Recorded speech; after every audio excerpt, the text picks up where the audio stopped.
नमस्कार दोस्तों।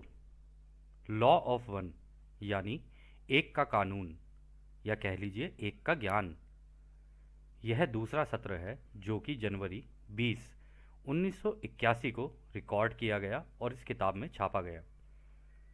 तो इसकी शुरुआत में हम आपको दोहराना चाहते हैं कि इस किताब में दी गई सभी सूचनाएं और जानकारियां या तो आप मान सकते हैं या नज़रअंदाज कर सकते हैं या सिरे से खारिज कर सकते हैं, क्योंकि यह आपकी फ्री विल है, यानी आपकी स्वतंत्र आज़ादी जो उस अनंत रचयिता के द्वारा आपको दी गई है।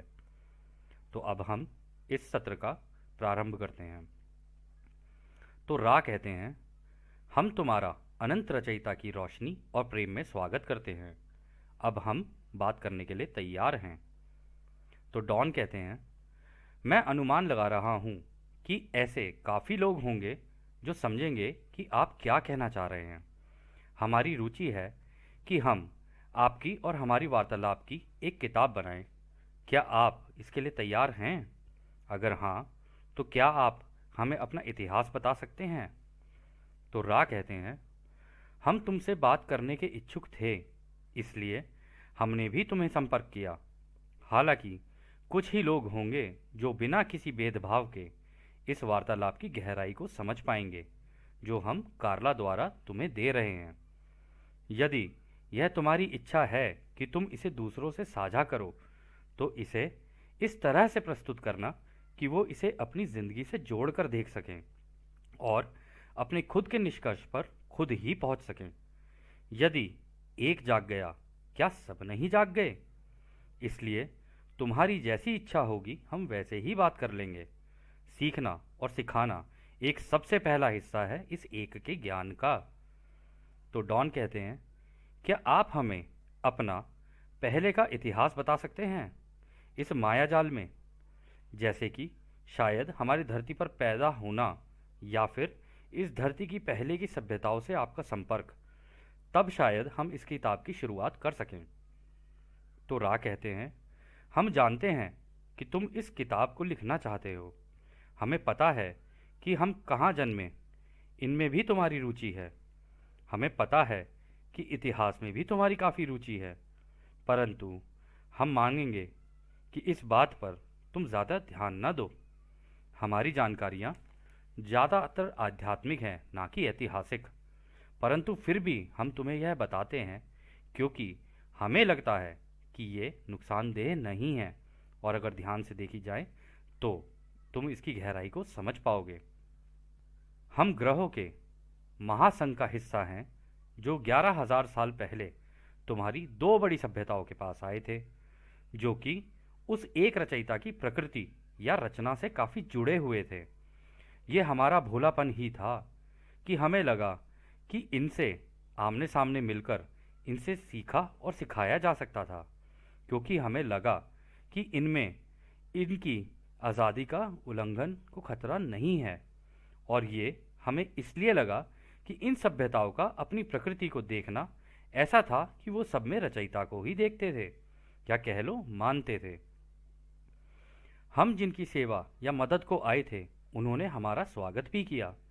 हमने उनकी मदद की वो तकनीकें जानने में जिससे चिकित्सा या इलाज किया जा सकता था, जिसके लिए क्रिस्टल का इस्तेमाल किया जा सकता था। क्रिस्टल दोस्तों अलग अलग तरीके के होते हैं, जैसे हीरा हो गया, रूबी हो गया। आपको पता होगा कि हमारी सभ्यताओं में, काफ़ी सभ्यताओं में ये क्रिस्टल अंगूठियां पहनने का, गले में क्रिस्टल पहनने का, और वैसे भी क्रिस्टल का इस्तेमाल काफ़ी रहा है।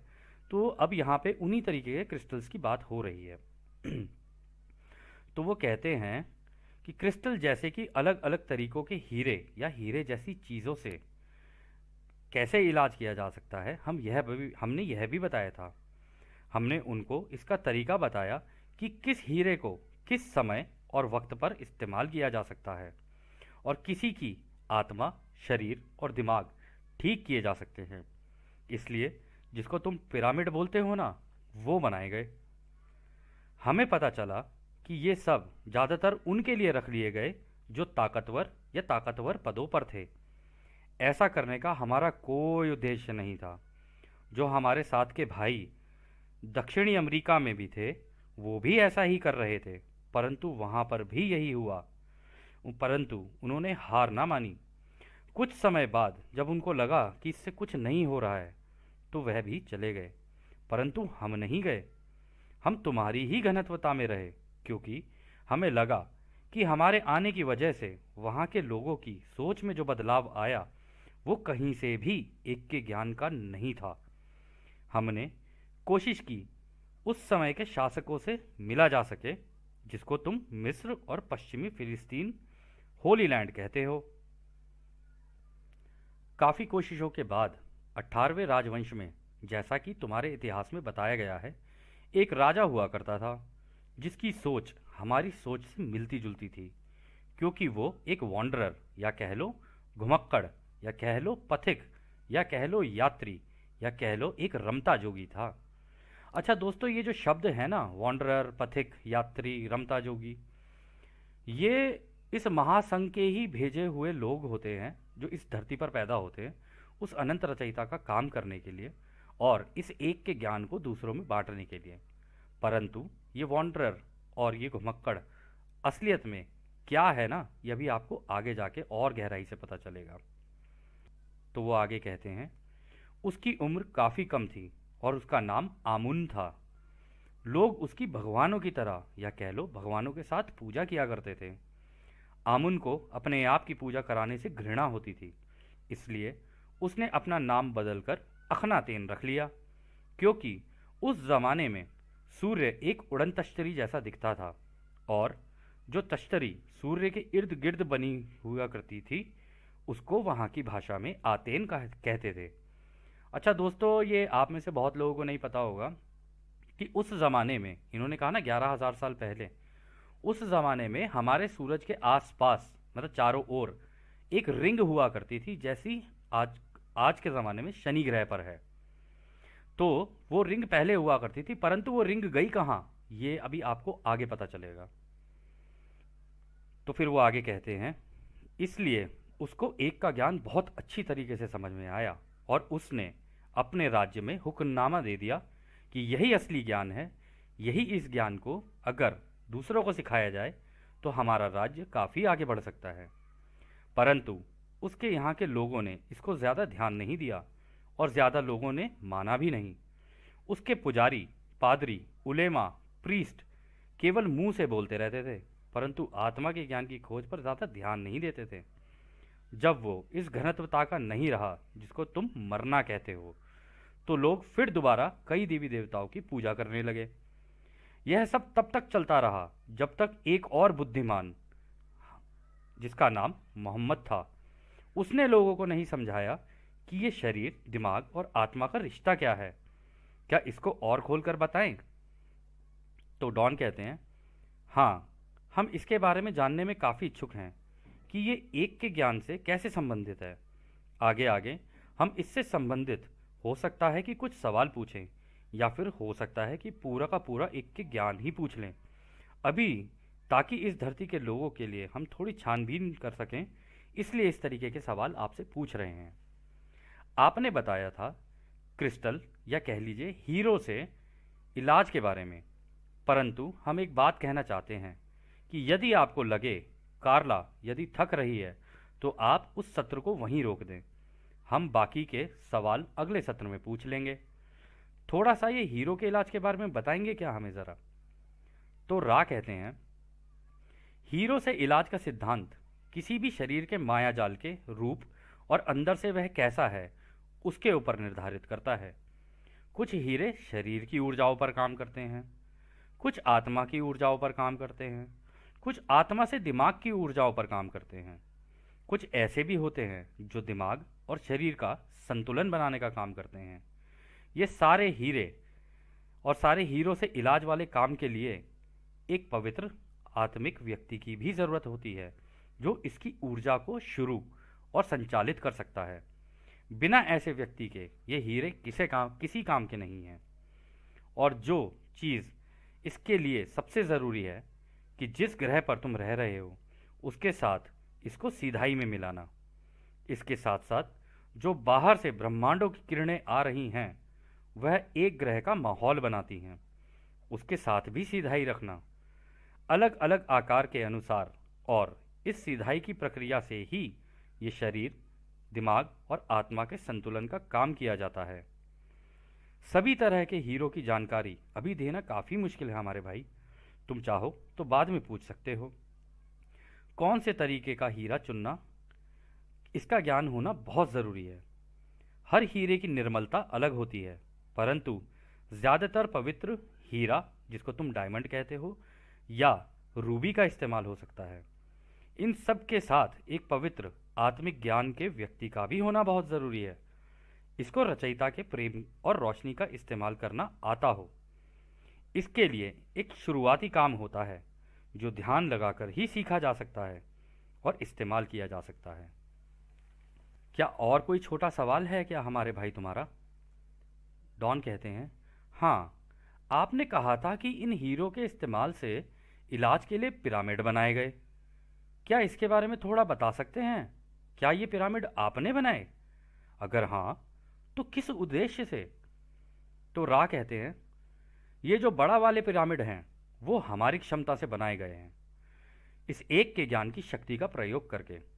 ये पत्थर जो तुम्हें दिख रहे हैं ना, आज भी जिंदा हैं, परंतु यह अभी तक तुम्हारे यहाँ की सभ्यताओं को समझ नहीं आया है। इनको बनाने के दो कारण थे। एक तो ऐसी जगह बनाने के लिए जिससे कि उस व्यक्ति को पवित्र किया जा सके जो शुरुआत करने वाला हो इस एक के ज्ञान की शक्तियों का इस्तेमाल करके, और दूसरा ताकि यहाँ पर उनका इलाज हो सके जिनको अपने शरीर, दिमाग और आत्मा का संतुलन बनाना हो। इसके साथ साथ तुम्हारी धरती का भी संतुलन बनाया जा सके या उसका इलाज किया जा सके, ये भी इसी का काम था। इसके एक के बाद एक पिरामिड बनाए गए और उसमें उसी प्रकार के हीरो का इस्तेमाल किया गया जो ब्रह्मांड से आती हुई ऊर्जाओं का इस्तेमाल करके तुम्हारी धरती के शरीर, दिमाग और आत्मा का भी संतुलन बना सकें। इसके लिए हमारे ग्रहों के समूह के बाकी भाइयों ने भी साथ दिया और तुम्हारी धरती की भूमध्य रेखा पर हर एक जगह पर एक अंगूठी की तरह इन पिरामिड्स को बनाना शुरू किया और एक अंगूठी बना दी। अच्छा दोस्तों, आप में से कई लोगों को शायद ये ना पता हो कि हमारे इस पूरे ग्रह की जो भूमध्य रेखा है, जिसे हम इक्वेटर भी बोलते हैं, यदि आप अपनी तरफ से रिसर्च करेंगे या ढूंढेंगे तो आपको पता चलेगा ये जितने भी पिरामिड है ना, ये सारे के सारे उस भूमध्य रेखा पर ही बनाए गए हैं। और इनका काम था कि रचयिता की तरफ से आती हुई जो ऊर्जाएं हैं उनका इस्तेमाल करके इस धरती का संतुलन बना के रखना, ताकि ये धरती आराम से आगे बढ़ सके। तो वो आगे कहते हैं, अभी कार्ला की ऊर्जा खत्म हो रही है। हमारे जाने से पहले तुम चाहो तो एक छोटा सा सवाल और कर सकते हो। तो डॉन कहते हैं, हम जानना चाहते हैं कि शुरुआत में ये पिरामिड के ऊपर या कह लो चोटी पर एक टोपी सी बनी हुई थी, वो किस चीज़ की बनी हुई थी? और इतने बड़े बड़े पत्थर आपने एक जगह से दूसरी जगह कैसे उठा कर रखे? इसके लिए किस तकनीक का इस्तेमाल किया गया? दोस्तों, आप में से बहुत लोगों को शायद ये भी नहीं पता होगा या शायद पता भी होगा कि आज तक ये एक रहस्य बना हुआ है कि ये पिरामिड बने तो बने कैसे, क्योंकि इतने बड़े बड़े पत्थर इस तरीके से लगाना और इस तरीके के आर्किटेक्चर की तरीके से लगाना, ये अपने आप में इतना कठिन टास्क है कि आज भी कोई इसको बिल्कुल उसके जैसा नहीं बना सकता है। तो खैर आगे चलते हैं। रा कहते हैं, हम विनती करते हैं कि इस सवाल को अगले सत्र के लिए रख लें, क्योंकि इसका जवाब काफ़ी लंबा है। तो डॉन कहते हैं, ठीक है, कोई बात नहीं। क्या आप बता सकते हैं कि कार्ला को हम कैसे आराम और उसकी ऊर्जा को कैसे बढ़ा सकते हैं? तो रा कहते हैं, हम खुश हैं कि तुमने हमसे यह सवाल किया, क्योंकि यह हमारा अधिकार, यह काम नहीं है कि बिना किसी के सवाल पूछे हम अपनी जानकारियां उन पर थोपें। हालांकि अब हम कहेंगे कि कार्ला है तो ध्यान की अवस्था में, परंतु इसका इस्तेमाल ढंग से ना करने के कारण उसका शरीर थका हुआ महसूस कर रहा है, या कह लो थक जाता है। इसके लिए तुम कार्ला के इर्द गिर्द एक गोला बनाकर ये शब्द बोल सकते हो। अच्छा दोस्तों, जो शब्द अब दोहराए जाएंगे ना, यदि आप में से कोई भी ध्यान की अवस्था में बैठना चाहे और ये चाहे कि रा और इस महासंघ के लोग, या कह लो आपके भाई बहन, जो उस अनंत रचयिता के प्रेम और रोशनी में उसकी सेवाएं करते हैं। सेवा मतलब, सेवा का मतलब ये नहीं है कि वो रचयिता के गुलाम हैं, नहीं, वो अपनी इच्छा से रचयिता के साथ मिलकर काम करते हैं। तो ये जो शब्द हैं, यदि आप ध्यान अवस्था में बैठकर इनको दोहराते हैं और फिर अपनी ध्यान अवस्था में बैठते हैं, तो आपके साथ जो अनुभूतियाँ होंगी वो शायद कुछ अलग हो सकें, क्योंकि उस वक्त यह सारे लोग आप ही की हवा में गायब रह के आपके आसपास रहते हैं। तो वो जो शब्द हैं वो इस तरीके से हैं। ज्ञान क्या है? ज्ञान एक है। हम यहाँ क्यों हैं? क्योंकि हम एक का ज्ञान सीखना चाहते हैं। हम रा से ये ज्ञान क्यों मांग रहे हैं? क्योंकि रा उस परम रचयिता के एक के ज्ञान का एक विनम्र दूत है। अब हम और रा मिलकर इस एक के ज्ञान से इस जगह को पवित्र करते हैं। कोई भी विचार का रूप इस गोले के अंदर प्रवेश ना करे जो हमने कार्ला के चारों ओर बनाया है, क्योंकि उस परम रचयिता का ज्ञान एक है। दोस्तों, यहाँ कार्ला का नाम लिया गया है, परंतु आप अपना नाम रख सकते हैं इसमें, यह आपकी इच्छा पर है। अब कार्ला का सिर 20 डिग्री उत्तर के उत्तर पूर्वी दिशा की ओर कर दें, क्योंकि इसी दिशा से नए युग की किरणें आ रही हैं, जिसमें रचयिता का प्रेम और रोशनी है। इस दिशा में कार्ला को आराम मिलेगा, क्योंकि इसी दिशा से उसकी सारी इंद्रियों के द्वार और इसके शरीर और दिमाग और आत्मा में ये किरणें प्रवेश कर रही हैं। अच्छा दोस्तों, ये चीज़ हम आपको बताना चाहेंगे कि यहाँ पर इन्होंने कहा 20 डिग्री उत्तर के उत्तर पूर्वी दिशा। तो यदि आपके पास कंपास हो, आजकल तो ऐप भी होती हैं, ऐप में भी मिल जाता है, लेकिन ऐप उतनी कारगर नहीं होती। जो प्रॉपर एक मैग्नेटिक नीडल होता है, अगर आप उसको लोगे और धरती पर रखते हो, अगर आप उत्तर पूर्वी दिशा की ओर उसके अंदर देखो, उत्तर से सीधे हाथ पे उत्तर पूर्वी दिशा की ओर देखो, और वहाँ पे 20 डिग्री उस वक्त था, अब ये 25 डिग्री हो चुका है। तो उसके 25 डिग्री की तरफ यदि आप अपना चेहरा करके ध्यान अवस्था में बैठोगे ना, तो ये जो नई युग की किरणें आ रही हैं ना, ये आपके अंदर समाना शुरू कर देंगी। और जो जानकारियाँ और कई ऐसी चीज़ें आपके साथ हो सकती हैं जो आपने कभी सोचा भी नहीं होगा, क्योंकि जितने भी एक के ज्ञान के जो स्टूडेंट्स हैं या विद्यार्थी हैं, या कह लो जो इसके स्कॉलर बन चुके हैं, वह सभी इसी दिशा में बैठ के ध्यान करते हैं, ताकि वो इस पूरे महासंघ से और उस अनंत रचयिता से उसकी जानकारियाँ डायरेक्टली प्राप्त कर सकें। पर यह आपकी इच्छा पर है कि आप इसे करना चाहें या ना करना चाहें। हमने केवल ये जानकारी दी है। अब आगे चलते हैं। तो इसके बाद वो कहते हैं, अब उसके सिर की तरफ एक कटोरे में पानी रख दें, और क्योंकि उसको बाइबल से प्यार है और वो उसको प्रेम है, उसको भी सिर के पास रख दें और गॉस्पेल ऑफ जॉन का पन्ना खोल दें। इसी के साथ एक धूप या अगरबत्ती भी लगा दें, और कार्ला की ताकत को बढ़ाने के लिए उसको सफ़ेद ढीले वस्त्र पहना दें और आंखों को किसी कपड़े या चीज़ से ढक दें।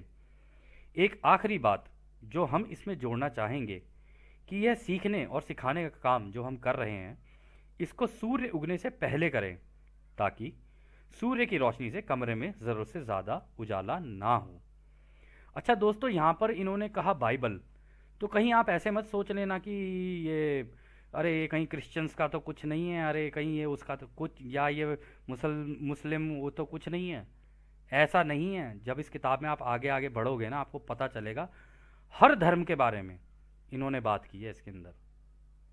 तो क्योंकि यहाँ पे कार्ला को ये बाइबल पसंद थी, क्योंकि उसका प्रेम बाइबल से था, इसलिए उन्होंने यहाँ पे बाइबल का नाम लिया।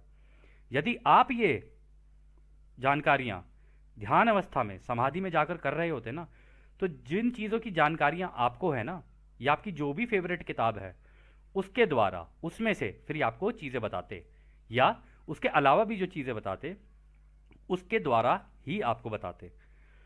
तो अंत में वो कहते हैं, अब हम चलते हैं हमारे भाई, हम उस अनंत रचयिता की शक्ति, प्रेम और रोशनी में और शांति में तुम्हें छोड़कर चलते हैं। आद ने हमारे भाइयों, आद ने। निरंतर आगे बढ़ो और बढ़ते चलो, यही है एक का ज्ञान।